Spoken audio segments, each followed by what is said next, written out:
What happens when you pay for results? Paying for results, often called pay for performance or results-based financing, ties compensation to specific outcomes. This approach has been used across industries, from marketing to healthcare, with mixed outcomes based on historical cases.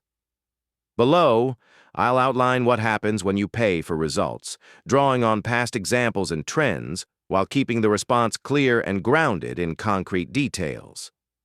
Incentives drive behavior.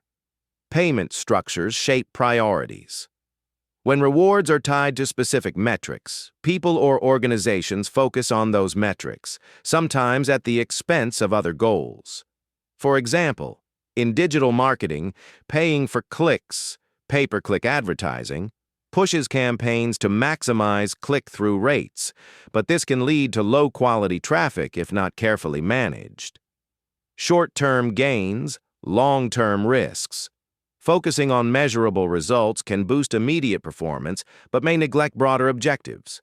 In education, for instance, paying teachers based on student test scores can improve those scores, but may encourage teaching to the test rather than fostering critical thinking.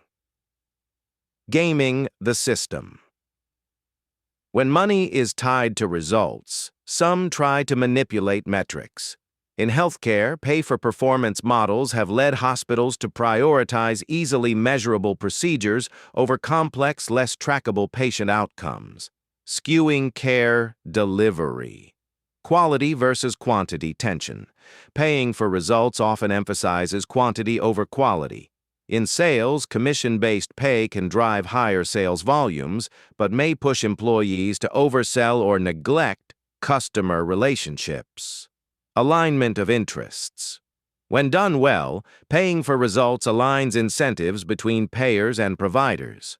In construction, contracts that pay based on project milestones can ensure timely completion, assuming clear metrics and oversight. Historical cases. Marketing.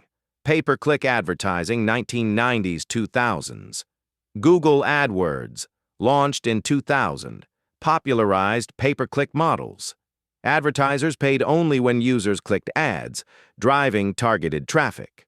However, by 2010, studies showed up to 20% of clicks were fraudulent, as some actors used bots to inflate numbers, costing advertisers millions annually. Healthcare. Medicare's pay-for-performance. 2000s. In 2003, the U.S. Medicare program introduced pay-for-performance for hospitals. Payments tied to metrics like patient readmission rates led to a 1–2% drop in readmissions by 2015, per CMS data. But critics noted hospitals sometimes avoided high-risk patients to boost scores, raising ethical concerns. Education. No Child Left Behind, 2001. The U.S. law tied school funding to student test performance. Test scores rose in some districts by 5 to 10% within a few years, but a 2007 study by the National Education Association found 44% of schools narrowed curricula to focus on tested subjects, sidelining arts and social studies. Corporate bonuses.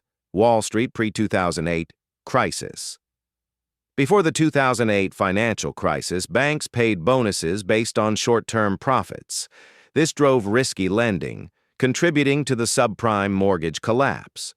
A 2010 Federal Reserve report estimated that misaligned incentives led to $1 trillion in global economic losses. Freelancing platforms. Upwork, Fiverr, 2010s. Clients often pay freelancers based on deliverables like completed designs or articles. A 2019 Upwork study found 70% of freelancers reported faster project completion under results-based pay, but 30% said clients sometimes set vague goals, leading to disputes. Key patterns from the past. Clear metrics matter. Success hinges on well-defined, measurable outcomes. Vague goals, like improve customer satisfaction, often lead to misalignment or disputes. Unintended consequences. Overemphasizing one metric can distort priorities.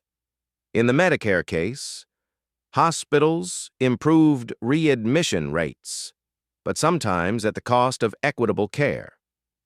Fraud and manipulation. High-stakes rewards invite cheating. The AdWords case showed how bots exploited pay-per-click systems, forcing platforms to invest heavily in fraud detection. Context is critical. Results-based pay works better in fields with clear quantifiable outcomes, e.g., sales, than in complex systems like education or healthcare, where outcomes are harder to measure. What to watch for? Paying for results can drive efficiency and accountability, but risks oversimplifying complex tasks.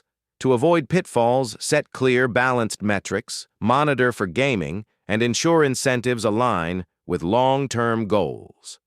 Historical cases show that while short-term wins are achievable, unchecked systems can backfire, costing time, money, or trust.